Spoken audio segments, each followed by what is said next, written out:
हाँ जो वचन तूने मुझे दिए हाँ मैंने वचन हाँ उन्हें उनको जो वचन प्रार्थना कर रहा है यीशु मसीह, जो वचन आपके हाथों में ना, हमारे तुम्हारे पूरे क्रिस्ती समाज जो क्रिस्ती कहलाते हैं कहते हैं, उनके हाथों में जो पवित्र शास्त्र है, ये सब वचन पिता, और पिता जिसने तुमको और हमको बनाया अपने स्वरूप में, हमको बनाया, बना करके हमें जीवित प्राणी बनाया, सभी को, हम सभी को जीवित रखा है। इस अक्टूबर में कदम रखने के लिए परमेश्वर हम सभी को ताकत दिया। वो यीशु मसीह वो कहता है मैंने तेरा ये वचन, यानी कि जो बातें यीशु के होठों से निकल आई, वो वचन आपको और हमको जो बनाया, वो पिता अपना एकलौता पुत्र के जरिए इस पृथ्वी पर भेजा।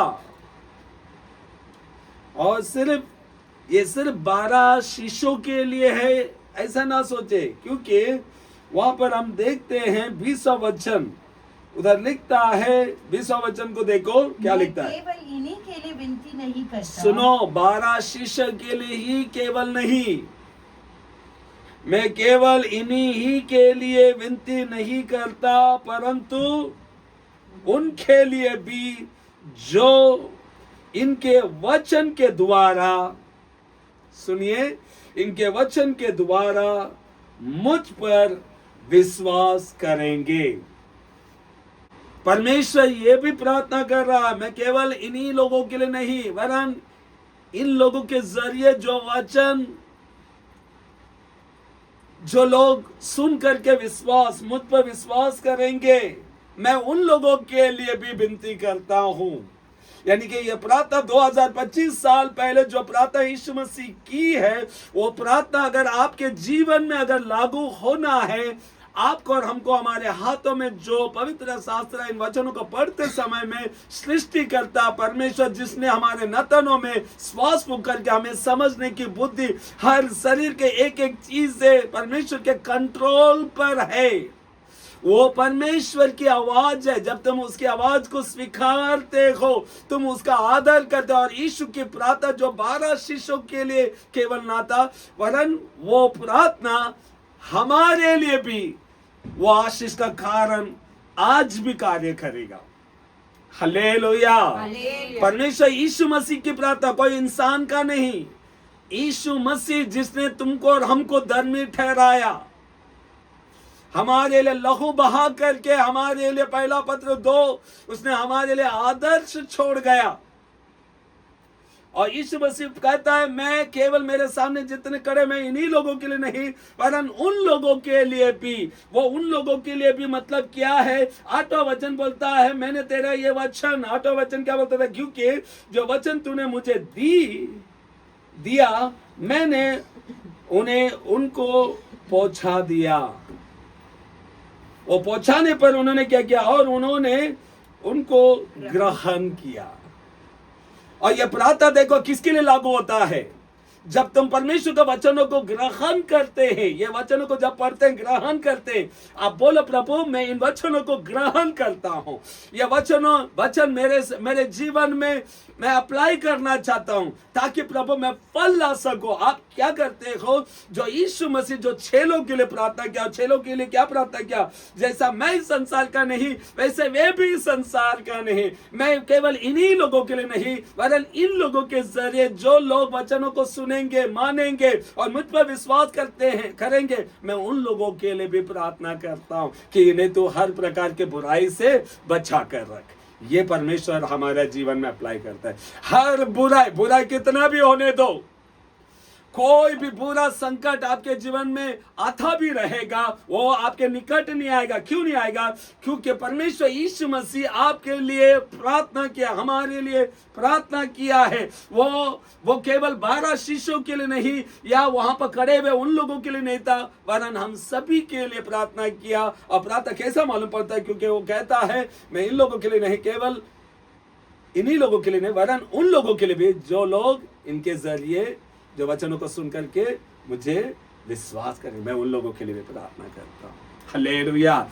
ये प्रार्थना सृष्टिकर्ता भगवान का प्रार्थना हमारे ऊपर है। आज हर बुराई हमको छू नहीं सकता, क्योंकि ये प्रार्थना यीशु मसीह ने किया है। क्योंकि जब यीशु मसीह लाजरस बोला बाहर आया, आज वैसे ही यहाँ पर 20वां वचन में जो लिखता है, जो प्रार्थना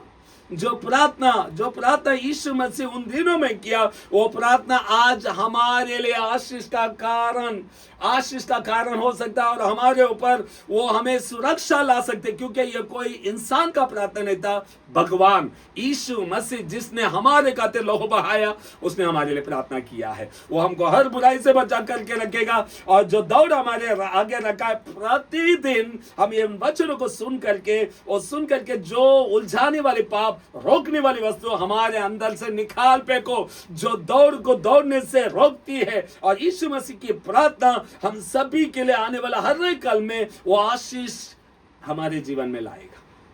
हालेलुया, हालेलुया। परमेश्वर क्या क्या प्रार्थना किया, चेलों के लिए क्या क्या प्रार्थना किया, और परमेश्वर जैसा यीशु मसीह जब प्रार्थना किया, वो चेले जो अलग किए गए, उन्होंने क्या किया? सबसे पहला वचनों को स्वीकारा। हम भी वैसा ही होना चाहिए, स्वीकारना चाहिए। और मालूम है, यीशु मसीह जो चेलों के लिए प्रार्थना किया, वो प्रार्थना उनके ऊपर लागू हुआ। कैसा मालूम? प्रेरितों के काम में परमेश्वर उन्हें बड़े रीति से इस्तेमाल किया। आज 2025 साल हो गए। आज 2025 साल में जो आज हम हैं, ये प्रार्थना आज भी हमारे ऊपर वो आशीष ला सकता है, अगर हम उन्हीं लोगों की तरह, उन्होंने जैसा वचनों को स्वीकारा, उन्होंने भेजा गया उस पिता पर जैसा विश्वास किया। जब हम विश्वास करते हैं और यीशु मसीह जैसा कहा, इन्हें बुराई से बचा करके रख, वो प्रार्थना वो हमारे लिए लागू हो जाता है। और जैसा यीशु मसीह कहता है, जैसा आप, यीशु कहता है मैं संसार का नहीं, वैसे वे जिन्होंने वचनों को स्वीकारा, वे भी संसार के नहीं। इनके ऊपर कोई भी प्रकार का बुराई आने ना पाए। जो प्रार्थना चेलों के लिए किया, वो प्रार्थना हम पर भी पूरा होता है। Hallelujah, hallelujah. तो 8वां वचन को पढ़ा भी, 8वां वचन। हाँ, जो वचन तूने मुझे दिए, हाँ, मैंने उन्हें उनको पहुंचा दी, और उन्होंने उनको ग्रहण किया। वो वचन को ग्रहण किया। आज हम सब लोग ग्रहण करने वाला होना चाहिए। सुनते समय, हाँ प्रभु मैं ग्रहण करता हूँ। ग्रहण करना मतलब क्या? मिलकर मैं खाली सुना वो नहीं, ग्रहण करना मतलब मैं अपने जीवन में प्रैक्टिस में लाना चाहता हूँ। बहुत डिफरेंसेस रहेगा। पवित्रता वो है ना, जो आपको और हमको चुनना पड़ता है। उसने हमको पवित्र बनाया, और वो पवित्र वस्त्रों को पवित्र रखने के लिए हम प्रतिदिन प्रार्थना, जैसा आरोन उसने क्या किया, सुगंधित धूप जो उसके वेदी पर जो जलाया, वो प्रतिदिन प्रार्थना आज दर्शाती। जब हम प्रार्थना करते हैं, समय को जब हम प्रार्थना में बैठते हैं, प्रार्थना में बैठ करके आपका फैमिली प्रेयर, आपका पर्सनल प्रेयर, आपका पर्सनल लाइफ में मैं परमेश्वर के लिए मैं सुगंधित धूप जैसा आरोन ने चढ़ाया, और जैसा वो हर शाम सुबह उसने दीप जलाया, पवित्र आत्मा का सामर्थ मुझे भरपूरी से चाहिए, ऐसा मांगने वाले प्रतिदिन ऐसी सामर्थ, आप सामर्थ से जब भरपूर होते हो, आप और हम उस परम पवित्र स्थान पे खड़े हो जाते हैं। वो हमें वहां तक पहुंचाता है, और वहां पर खड़ा रहकर, वैसे 12 शिष्य का हुआ है, उनको परमेश्वर बहुत अद्भुत रीति से इस्तेमाल किया। जब हम उस स्थान पे आ जाते हैं, परमेश्वर हमसे बातें करेगा, हमसे बोलेगा। सपने वो नहीं, इमेजिनेशन नहीं, परमेश्वर हमसे बात करेगा, परमेश्वर हमसे बोलेगा, परमेश्वर हमारी प्रार्थना सुनेगा। जैसा मूसा से परमेश्वर तंबू में आकर के वो मेघ स्तंभ में आकर के वो जैसा इजराइलियों के लिए बात किया, वैसा हमसे बातें करेगा। मगर आज हमारे अंदर, इन चेलों के अंदर जो भूख था, ये भूख, और वो भूख कैसा पता चलता है? उनसे सीखेंगे हम। दूसरे और गृहस्थी पास्टर किसी से नहीं सीखेंगे। 12 शिष्य जिन्होंने, यीशु मसीह कहता है इन्होंने वचनों को स्वीकारा, वैसा वचनों को स्वीकारने वाला परमेश्वर क्या करेगा? इस्तेमाल करेगा। आप किसी का सिफारिश लेने की जरूरत नहीं है। यहाँ पर आपका हृदय परमेश्वर को दिखाई देते, इसका भूख क्या है, इसका प्यास क्या है। चेलों के अंदर जैसा भूख था, प्यास था, वो प्यास लोगों के अंदर कैसा आज सेवकाई करते हैं, लोग किस तरह रहते हैं, बर्ताव करते हैं, वो मत देखो। आज यीशु को देखो। इब्रानियों की किताब 12:2 किसके लिए किसको देखने के लिए कहता है? विश्वास का कर्ता सिद्ध करने वाले यीशु को देखो। और कैसा देखना है? जिसने उस आनंद के लिए पिता का दिया हुआ उस प्रोग्राम को आनंद की तरह देखा, वो आनंद की तरह देखा, इसलिए हर प्रकार का दुख सहने के लिए तैयार हो गया, और पिता के दाहिने ओर जा बैठा, अपमान को सहा, दाहिने ओर जा करके बैठा। आज हमारा भूख भी है ना, यीशु को देखेगा, हम कभी गलत नहीं हो सकता है। हालेलुया। तो देखो 8वां वचन ऐसे बोलता है, और सच सच जान लिया है कि मैं तेरे ओर से आया हूं। बाकी सब लोग कैसा सोच रहे हैं नहीं मालूम, मगर आप जो सुन रहे हो, जो बाइबल पढ़ते हो, जो वचनों को ग्रहण किए, मैं ये कहना चाहता हूं, और परमेश्वर भी ये जानता है, और सच सच जान लिया, परमेश्वर यीशु मसीह बोलता, मैंने जान लिया है कि मैं तेरी ओर से आया हूं। उसके बाद, और विश्वास कर लिया है कि तू ही ने मुझे भेजा। उसने, पिता ने मुझे भेजा, यीशु मसीह पिता की ओर से भेजा गया मेरे लिए। ऐसे जब तुम सोचते हो, ऐसे जब तुम विश्वास करते हो, परमेश्वर का बड़ा आशीष आपके ऊपर हमेशा रहेगा। वो प्रार्थना जब 20वां अध्याय में है ना, 20वां वचन में है ना, मैं केवल इन्हीं लोगों के लिए नहीं प्रार्थना करता हूं, वरन उन लोगों के लिए भी जो लोग इनकी बातों को, इनके वचन, इनके बताए जाने वाले उन वचनों को सुन करके मुझ पर विश्वास करेंगे, उनके लिए भी मैं प्रार्थना करता हूँ। और ये प्रार्थना हमारे ऊपर ऑटोमेटिक रहता है, हमारे घराने के ऊपर रहता है, हमारे बच्चों के ऊपर रहता है। हमारे बच्चे जब ऐसा विश्वास करते हैं, हम पूरे घराना, जब देखो फैमिली प्रार्थना करने के लिए कोई वजह होना नहीं चाहिए, भूख होना चाहिए। दिन भर किया हुआ हर बातों को धन्यवाद करके, तुम ताली बजा करके, जब आनंदित होकर के जब तुम परमेश्वर के समूह को बैठते हो, परमेश्वर आनंदित होता है। देखो आज ऐसा भीड़ नहीं, आज बहुत लोगों के पास समय नहीं है। मैं रात को आता हूं, मैं काम पे जाता हूँ, हम जो भी करते हैं यहाँ के लिए करते हो। याद रखो, आप जो भी समय बताओ, आप परमेश्वर का प्रार्थना आपके ऊपर आशीष लाना चाहिए। अगर आप सोचेगा, आप प्रार्थना करेगा, बाइबल पढ़ेगा, प्रतिदिन जैसा आरोन सुबह शाम धूप जलाया, सुगंधित धूप जलाया, वैसे प्रार्थना करेगा, दीप जलाया, वो दीवट को जलाया, वैसा जलाएगा। हमारा पवित्र आत्मा से, हम अपने आप को पवित्र आत्मा से परिपूर्ण होएगा, वचनों को पढ़ेगा, रोटी प्रतिदिन जब हम ऐसा करते हैं, आप क्या लगता है, यीशु मसीह एक जगह पर बोला, प्रार्थना वो है जो आने वाला हर एक विपत्ति से बचाएगा। प्रार्थना वो है आपको और हमको परमेश्वर के सिंहासन के सामने खड़ा रखेगा। सोचो ना, प्रार्थना में इतनी ताकत है, मगर हम 9 घंटा, 8 घंटा, 11 घंटा काम करेंगे, 12 घंटा काम करेंगे। वो 12 घंटा के बदले खाली पैसा, वैल्यू, और वो वैल्यू सिर्फ इधर की भाषा समझती है, मगर हम परमेश्वर के लिए क्या किया? हम खाली बोलते हैं वो काम के लिए हम एक ही बोलते हैं, ये पैसा का आने वाला उस काम के लिए हम बोलते हैं, टाइम नहीं है, प्रार्थना के लिए टाइम नहीं है। उधर गया था, इधर गया था, पढ़ने गया था, क्लासेस गया था, वो गया था, सब गया था, सब जा सकते हैं। देखो आज हमको परमेश्वर क्या बताया और शैतान ने हमको कैसा बुद्धू बना दिया। आज परमेश्वर हमें किन बातों के लिए जीने के लिए कहा और शैतान ने हमको क्या दिखा करके हमें मूर्ख बना दिया। हम 9 घंटा ऑफिस में बैठ सकते हैं, हम 10 घंटा काम कर सकते हैं, ओपन डे बोला तो बैठेंगे और पेरेंट डे बोला तो बैठेंगे। आज अगर पैसा जरूरत है हम सब करेंगे, सब लोग, सबके पास सब काम है। आप ये बताइए 24 घंटा में आपको जिंदा रख करके उन सब कामों को करने के लिए शक्ति देने वाले को आपने क्या समय दिया? डॉक्टर ने बोला 8 घंटा सो जा, 8 घंटा सो गए, और जिधर काम पे गया उधर 9 घंटा तुमको काम करना पड़ेगा, तुमको सैलरी मिलेगा। 1 घंटा पढ़ाएगा तो सैटरडे संडे छुट्टी मिलेगा। आप उधर 9 घंटा काम किया, 8 घंटा ये किया, 17 घंटा गया, और बाकी के जितने घंटा बचा वो हमने अपने एंटरटेनमेंट, मोबाइल, मजाक मस्ती, इसी में गया। अब बताइए, आप बताओ मत, आप सवाल करो, जिसने आपको जिंदा रखा इस अक्टूबर 2 तारीख में अगर हम है, आप परमेश्वर के समूह में आपने कितना समय को निकाला? आपने कितना समय दिया परमेश्वर को? उस परमेश्वर के क्या सचमुच परमेश्वर तूने मला जीवित ठेवला, परमेश्वर तूने मेरे को जीवित रखा है। हाँ प्रभु, నేను ఎన్ని కాపాతు హెచ్చరికలు నీకు ఇప్పుడు జప నీకు యాவது పన్నది ఉండా ये तो नमन की सांगल वाल रहे कि क्यों तो हम है शाम को हम अपने ताकत हम क्या करते मन क्या उसको जैसा यीशु मसीह कहता है मनुष्य का जीवन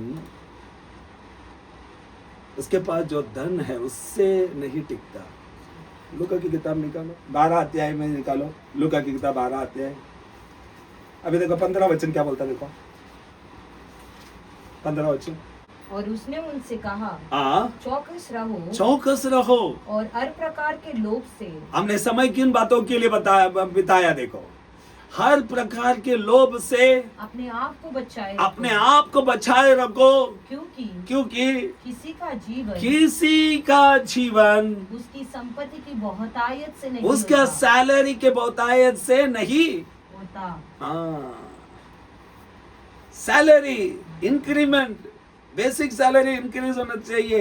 मुझे बताइए, जिस परमेश्वर ने 24/7 मेरा नस बराबर रीति से काम कर रही है, मेरा दिमाग में फोर्स, वो ब्लड का फोर्स स्पीड में नहीं जा रहा है, सब कंट्रोल में। आप कुछ भी सो भी जाओ वो अपने कंट्रोल में, आपके कंट्रोल में नहीं है। वो सब कुछ कंट्रोल में रखने वाला उस परमेश्वर को, उस भगवान को आपने और हमने कितना समय दिया। आपने कभी बैठा प्रभु, आप कभी बैठ करके सोचा? हमने कभी भी यही सोचा है जीवन इसी पर टिका हुआ है 15 वचन के अनुसार, और यीशु मसीह याद दिला रहा है। देखो चेलों के ऊपर किया गया वो प्रार्थना आपके ऊपर आने के लिए सबसे पहला आप परमेश्वर का हर वचन को स्वीकारो। सृष्टिकर्ता भगवान जो कहता है, आप बोलते हैं पैसा रहेगा तो सब कुछ होएगा, नहीं भगवान, मैं बोलूं भगवान, क्योंकि ये वचन वैसे ही बोलता है। वचन क्या है 15 वचन? उसने उनसे कहा चौकस रहो, क्योंकि हम अधिक से अधिक समय किन बातों के लिए बिताते हैं। हमारा पूरा समय देखो, मुझे वो खरीदना है, मुझे फ्लैट खरीदना है, मुझे घर खरीदना है, कार खरीदना है। देखो कुछ भी है, हर इंसान कुछ ना कुछ यहाँ के चीजों के विषय में चिंतित है, और यीशु मसीह यहाँ पर याद दिलाता है चौकस रहो और हर प्रकार के लोभ से अपने आप को लालच से बचाए रखो। क्यों हम लालच करते हैं? लालच करते हैं इसलिए 10 घंटा 12 घंटा, कभी कभी हम आउट स्टेशन किधर उधर सब सब सब सब करते हैं। यस यू कैन डू, क्योंकि हम समझते हैं उसी में हमारा जीवन है। और यीशु मसीह क्या बोलता, देखो सब प्रकार के लालच से अपने आप को बचाए रखो, क्योंकि याद दिलाता है, क्योंकि किसी का जीवन, धड़कन, किसी का जान उसकी संपत्ति के बहुतायत से नहीं होता। मगर शैतान ने हमारा दिमाग को कैसा भर दिया मालूम? परमेश्वर का वचन नहीं जाती आज, जो कभी खड़ा ही नहीं रह सकता उन चीजों के लिए हम परिश्रम करते हैं। किसी का जीवन उसका संपत्ति के बहुतायत से नहीं होती। आपको शैतान से कहना था मुझे अधिक समय, मुझे इन चीजों के लिए नहीं जीना है। जिसने आपका जीवन अब तक जो धड़क रही है, वो धड़कने को आज्ञा देने वाला, संभालने वाला उस परमेश्वर के सम्मुख में बैठो। आप 8 घंटा कुर्सी में बैठेगा तब जाकर के 40-50 हजार रुपया आपका अकाउंट में 2 तारीख को ट्रांसफर होता है। आप परमेश्वर के चरणों में बैठो, जिसने तुम्हारा हृदय को धड़कने के लिए आज्ञा। अभी तक मेरा धड़कन धड़क रहा है, अभी तक डॉक्टर ने चेक करके मुझे ये नहीं बोला तेरे को कैंसर हो गया, नहीं बोला। परमेश्वर का कृपा है। आप अगर ये शब्द नहीं सुनाई, ये परमेश्वर का कृपा है। मैं नहीं कह रहा हूं, अगर आप चाहते हो 20वां वचन जो चेलों के लिए प्रार्थना किया, वो प्रार्थना आपके ऊपर भी वो आशीष लाए, मैं कहूं, आप परमेश्वर के वचनों को उन्होंने जैसा स्वीकारा, और उसका वचन क्या है, किसी का जीवन उसके संपत्ति की बहुतायत से नहीं होता। नहीं, याद दिला रहा है, यीशु मसीह के होठों से निकला हुआ दृष्टांत है, वो याद दिला रहा है। क्या याद दिला रहा है? देखो 16 वचन से पढ़ो। उसने उनसे एक दृष्टांत कहा, सभी लोग सुनो। किसी धनवान की भूमि में बड़ी उपज हुई। यस, बड़ी उपज हुई। तब वह अपने मन में विचार करने लगा, देखो ये महीना मैंने बहुत कमा लिया, बोनस मिला। हम पैसे को कैसा उपयोग में लाना है हम जानते हैं, मगर जिसने तुमको और हमको जीवन दिया, जान दिया, बचा करके रखा, हमें ऐसा बुरा संदेश सुनने नहीं दिया, अभी उस परमेश्वर को हमने समय कितना दिया? धन, पैसा, इंक्रीमेंट, अरे वो बोलते ना एरियस, पगार बढ़ा था 6 महीने से नहीं मिला, एक साथ मिला, ये महीना बोनस सब मिल करके 1.5 लाख 2 लाख 3 लाख मिल गया। कभी बोलते हैं मेरे को बोनस मिला है, हम कुछ करेंगे, कुछ लाएंगे। यस, वो सब करवाने वाला, वो सब करने के लिए जो शक्ति दिया, उस परमेश्वर को हम क्या कर दिया? मन क्या भूल गया और कहने लगे, जो बोलते 17 वचन में बोलते, तब वो मन में विचार करने लगा। वो कभी ये नहीं सोचा कि मेरा धड़कन धड़क रही है, मैं उस परमेश्वर के सम्मुख में मुझे धन्यवाद बोलना है, मैं उस योग्य नहीं है, योग्य ठहराने वाला, मुझे अब तक बचा करके रखने वाला उस परमेश्वर को मैं धन्यवाद कहना चाहता। आप मैं बताओ, आप कौन से ग्रुप के हैं? जो ग्रुप ये कहता है, उन्होंने मन में ये सोच लिया, अरे जिसने हमको बनाया ना, भले पास्टर नहीं जानता, हम बहुत सारी चीजें ना पास्टर से छुपाया जा सकता है या विश्वासी के बीच में छुपाया जा सकता है, मगर परमेश्वर के सामने नहीं छुपता है। जिसके पास उठाने का और बैठाने का अधिकार है, उसके सामने नहीं छुपता। देखो वो धनवान क्या बोला, जब उसको ज्यादा उपज हुआ, वो क्या बोले, वो मन में विचार करने लगा, मैं क्या करूं, मैं इस पैसे के क्या करूं, क्योंकि मेरे यहाँ जगह नहीं जहाँ अपनी उपज इत्यादि रखूं, मैं किधर जमा कर सकूं, रखो, ऐसा जगह नहीं। उसके बाद 18, और उसने कहा, मैं यह करूंगा, मैं अब बकारिया तोड़कर उनसे बड़ी बनाऊंगा और वहाँ अपना सब अन्न और संपत्ति रखूंगा और अपने प्राण से कहूंगा कि प्राण, तेरे पास बहुत वर्षों के लिए बहुत संपत्ति रखी है, चैन कर खा। हमारा बताइए, हमारा आज पूरा मेहनत इन्हीं बातों के लिए है। अगर मैं सच कह रहा हूँ, हम सब कोई परिश्रम, कितना भी बीमारी, गोली खा के, पेन किलर खा के, तो भी हम वो काम करते हैं। क्यों? ये दिन देखने के लिए, बैठ के आराम से खाएंगे। गवर्नमेंट नौकरी क्यों चाहिए? बैठ के आराम से पेंशन खाएंगे। परमानेंट नौकरी क्यों चाहिए? बैठ के आराम से खाना चाहिए। कितने लोग मूर्ख लोग पूरा मेहनत करके उधर ही बिताया, मगर इतना ही परमेश्वर के लिए अगर हम समय बिताते, निश्चय परमेश्वर, हम प्रतिदिन परमेश्वर की ओर से चलाया गया उसके समान होते।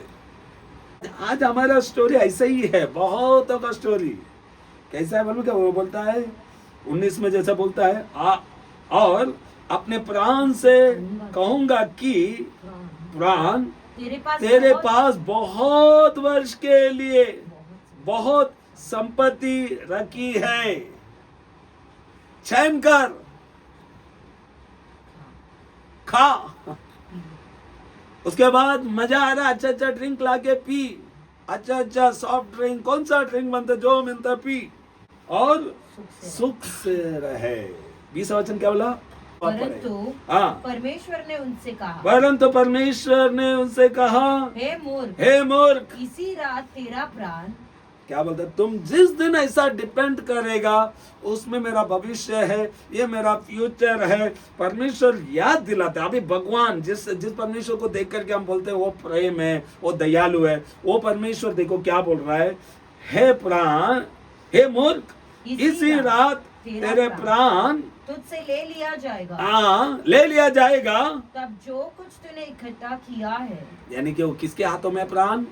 परमेश्वर के हाथों में। मगर उसके लिए कभी समय दिया अपन ने? नहीं। उसके लिए हमने बैठ के प्रार्थना किया, आज घर पे चलो हम ज्यादा 1 घंटा ज्यादा करेंगे, किया नहीं।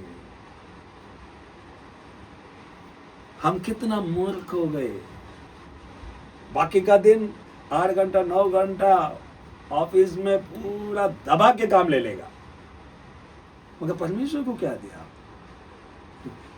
हमारा स्टोरी भी आज ऐसा ही है। हमारा पूरा समय है ना, यही खा पी मौज में रहे, मौज मस्ती कर, मजे में रहे, ये स्टोरी में ही है आज हमारा स्टोरी। मगर परमेश्वर याद दिलाता है उन सभी को, आज इसी रात अगर तेरा प्राण तुझसे ले लिया जाएगा तो तब क्या है? मानो क्या? जो कुछ तूने इकट्ठा किया है, हाँ, उन्हीं के लिए परिश्रम किया है और इकट्ठा किया है। इन्हीं बातों के लिए तूने परिश्रम किया, रात दिन मेहनत किया।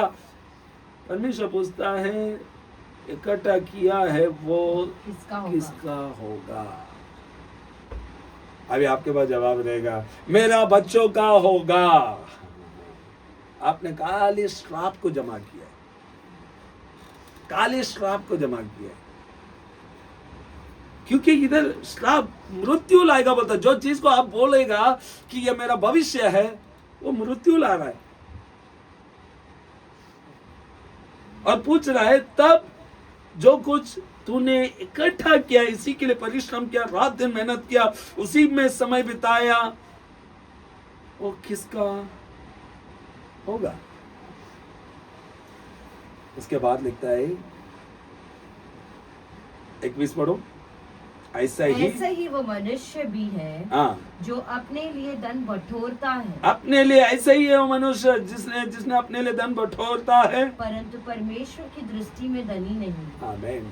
परमेश्वर के दृष्टि में वो सिर्फ 0 है, 0। और परमेश्वर यीशु मसीह बोलता है, जो लोग मेरे अलग किए गए उन चेलों के बातों को सुन करके मुझ पर जो विश्वास करेंगे, मैं उन लोगों के लिए भी प्रार्थना करता हूँ कि इन्हें हर प्रकार की बुराई से इन्हें बचा करके रखें। प्रार्थना हम सभी के लिए आशीष ला सकता है, और कोई मनुष्य का प्रार्थना नहीं था, परमेश्वर का प्रार्थना, वो हमको आशीष, हमारे जीवन में आशीष लाएगा। मगर उसके पहले लिखता है, जो अलग किया गया उन लोगों ने परमेश्वर का वचनों को ग्रहण किया है। परमेश्वर का वचनों को ग्रहण करो। सृष्टिकर्ता परमेश्वर जो कहता है, किसी का जीवन, जैसा वहां पर 15 वचन में लिखता है, 15 वचन में लिखता है, चौकस रहो, हर प्रकार के लोभ से अपने आप को बचाए रखो, क्योंकि किसी का जीवन उसकी संपत्ति की बहुतायत से नहीं होता। किसी का जीवन, उसके पास कितना धन है, प्रॉपर्टी है, वो चीज है, उसे बचाए नहीं रखेगा। वो जीवन ऑन ऑफ का बटन परमेश्वर के हाथों में है। मत बोलो काय नाही होणार, काय नाही होत, नाही कधी असं म्हणू नका, इझी घेऊ नका, आसान मत लो, परमेश्वर को धन्यवाद बोलो। वो सुबह से लेकर शाम तक, रात से लेकर सुबह तक आप सुरक्षित जाकर के सुरक्षित आते हो, किसी की कहने की आवश्यकता नहीं। आप ये जानना चाहिए कि किसी का जीवन उसके हाथों में नहीं है, परमेश्वर के हाथों में है। जिसके पास ऑन ऑफ का बटन परमेश्वर के हाथों में, इसीलिए उसने कहा 20वां वचन में, 20वां वचन बोलता है, उधर लिखता है, पढ़ो, हे मूर्ख, इसी रात तेरा प्राण तुझसे ले लिया जाएगा, तब जो कुछ तूने इकट्ठा किया है वो किसका होगा? किसका होगा? जो चीजों के लिए हमने पूरा जीवन दे दिया, परमेश्वर पूछता है, वो भविष्य सोच के तूने किया। अगर प्राण ऑन ऑफ का बटन मेरे हाथ में, अगर मैंने बटन को ऑफ कर दिया, तो जो कुछ भी तूने इकट्ठा किया वो किसका होगा भाई? इसलिए मेरे सुनने वाले सभी, परमेश्वर का प्रार्थना जो चेलों के लिए था, अगर वो प्रार्थना आज तुम्हारे और हमारे पर अगर होना चाहिए, अगर आप चाहते हो वो प्रार्थना मुझे मिले, वो आशीष मुझे मिले, उसका हर वचनों को स्वीकार। सृष्टिकर्ता परमेश्वर को मालूम है, जिसने हमको बनाया, अपने प्रतिरूप में बनाया, उसको मालूम है मानव कैसा चलेगा तो वो आशीषित रहेगा। उसको मालूम है, उसने जो बताया ना वो वचन है। वो वचन के आधार पर अपने आप को सौंपो, अपना जीवन परमेश्वर की ओर से सुरक्षित रहेगा। हर प्रकार का बुराई से हम बचे रहेंगे। और जो दौड़ आगे रखा है, हम इन वचनों को जो ग्रहण किया है, वो वचनों के जरिए हम क्या करेंगे, हर रोकने वाली वस्तु और उलझाने वाली पाप को निकाल फेंक करके हम परमेश्वर के जो दौड़ हमारे आगे रखा, प्रतिदिन निशाने की ओर दौड़ा चला जाता हूँ, जैसा पौल कहता है, वैसे हम दौड़ेंगे। और उस पुरस्कार के लिए जो दूसरा तिमोथी की किताब में कहता है कि केवल पौल ये नहीं कहता कि केवल मेरे लिए, वरन उन लोगों के लिए भी जो लोग उसके आने की बाट जोते हैं, उनके लिए भी है। तो मेरे सुनने वाले सभी देखो, इन सब वचनों को समझेंगे तो हम हर प्रकार के बुराई से हम बचे रहेंगे। इन वचनों को अगर हम स्वीकारते हैं तो यीशु मसीह कहता है मेरी प्रार्थना उन लोगों तक है, उसका प्रार्थना भी अर्थ नहीं जाएगा। और मैं निश्चय कह सकता हूँ, आज अगर आप सुनते हो, मैं कहता हूँ बाकी लोग आपके पास में बैठे हुए कैसे हैं, कैसे उन लोग जी रहे हैं, वो मत देखो। आपको और हमारे लिए यीशु मसीह एक आदर्श छोड़ गया। इब्रानियों 12:2 और पहला पत्र 2 अध्याय, भगवान होते हुए भी। और फिलिपियों 2:6 से अगर हम 9 तक पढ़ेगा, उसका स्वभाव, यीशु मसीह का स्वभाव, वो स्वभाव में रहो। किसी का जीवन उसके पास क्या है उससे नहीं टिकता, वरन क्या मालूम, परमेश्वर जिसके पास ऑन ऑफ बटन है, उसके समूह में बैठ करके हर बातों के लिए जब तुम उसके वचनों को स्वीकार करके अपने जीवन को जैसा अपने आप को सौंपते हो और अपने जीवन में जो नहीं होना चाहिए उसे निकाल करके जब फेंकते हो, आपका जीवन उसके हाथों से प्रतिदिन सुरक्षित, और जो प्रार्थना चेलों के लिए क्या, वो प्रार्थना आपके जीवन में भी वो आशीष लाएगा। Hallelujah, hallelujah, hallelujah. हालेलुया।